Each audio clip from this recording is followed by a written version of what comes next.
Мынын бери просроченный. Қай жерден көріпсің просроченный? Мынаны қараңызшы. Шын ашып қарасаңыз да болады, аппақ. Осы да арзан емсіз, да? Арзансыз қабылдаймыз, Е, бол. Бірінші келіп тұрсыз ба? Қайда? Вызып қой. Бірінші? Қалай? Жоқ андай дірілдеп тұрсыз ғой, қорқып тұрған жоқсыз ба? Жалғыз қорқып тұрсаңыз екінші адам шақырыңыз қасыңызға. Кім қорқып тұр? Сіз дірілдеп тұрсыз ғой. Дірілдеп тұрған жоқсыз ба? Өзіңіз сондай, иә? Басқалар жаман болып көрінетін шығармыз.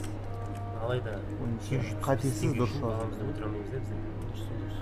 Әңгіме сонда жатыр. Тек ол біздің баламыз емес. Жоқ, ол жерде. Маған бар ғой, негізі протокол осмотр жасалу керек қой. Алып кету керексіздер, тәртіптеу керексіздер ана нәрсеге негізі. Тәртіптеу керексіздер ана. Тәртіптейтін орган бар ғой. Кімдер бар ол? Біз сіздерден арыз қабылдап жедел. Онда алып қоюға сіздер беріп кетесіздер ғой. Жоқ, кешірім сұраймыз, мен айттым ғой мына. Айттым ба? Сізге айттым ғой жаңа мына жерде. Осымен біздің азаматтық тексеріс аяқталды. Идеал супермаркетінде болған. Халықты уламайық.